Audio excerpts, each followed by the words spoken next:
Hello my dear friends, நீங்கள் ஹாப்பியாக இருக்கீங்களா? சந்தோஷமாக இருக்கீங்களா?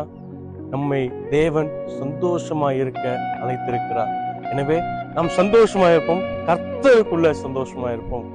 இன்னைக்கும் நம்முடைய வாழ்விலே நமக்கு நம்முடைய பலன், நாம் அங்கே செய்த வேலைக்குரிய சம்பளமோ அதற்குரிய உயர்வோ இல்லை அதற்கேற்ற சன்மானமோ நமக்கு இல்லைன்னு சொல்லி நம்ம கலங்கி கொண்டிருக்கோமா? நான் எங்கே போனாலும் எனக்கு ஒரு க்ளோஸ்டு கேட்டாவே இருக்கு, ஒரு டோர்ஸ் எல்லாமே க்ளோஸ்டா இருக்கு அப்படின்னு சொல்லுமே தீங்கி கொண்டிருக்கீங்களா?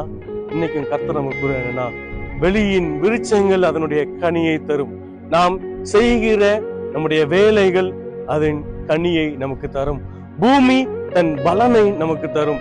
பூமியில் உள்ள விளைகிற அனைத்தும், பூமியில் நடக்கிற அனைத்தும் அதில் உள்ள பலனை நமக்கு தரும், அதில் உள்ள நன்மையை நமக்கு தரும். அது மட்டும் இல்லாம நாம் அடிமையாக்கப்பட்டவர்களாய், நாம் அங்கே அலைக்கழிக்கப்பட்டவர்களாய் இருந்த இடத்திலே அவருடைய விடுதலை வரும். உடைய கர்த்தராகிய தேவனுடைய விடுதலையை உணர்ந்து கொள்ள முடியும். இன்றைக்கு தேவன் அதை நமக்கு நினைப்பூட்டுகிறார்.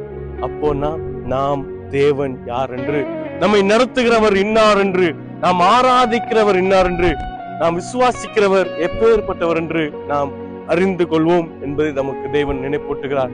எனவே நமக்குரிய பலன், நாம் பிரயாசப்படுகிற அந்த பிரயாசத்தினுடைய வெகுமதி, அதனுடைய சன்மானம் நம்மை தேடி வரும். அதை அறிந்தவர்களாய் தேவன் நமக்கு கர்த்தராய் இருக்கிறார் என்பதை உணர்ந்தவர்களாய் நாம் வாழ்வோம். இந்த நாளை துவக்குவோம். தேவன் நம்மை ஆசீர்வதிப்பாராக. God bless you all.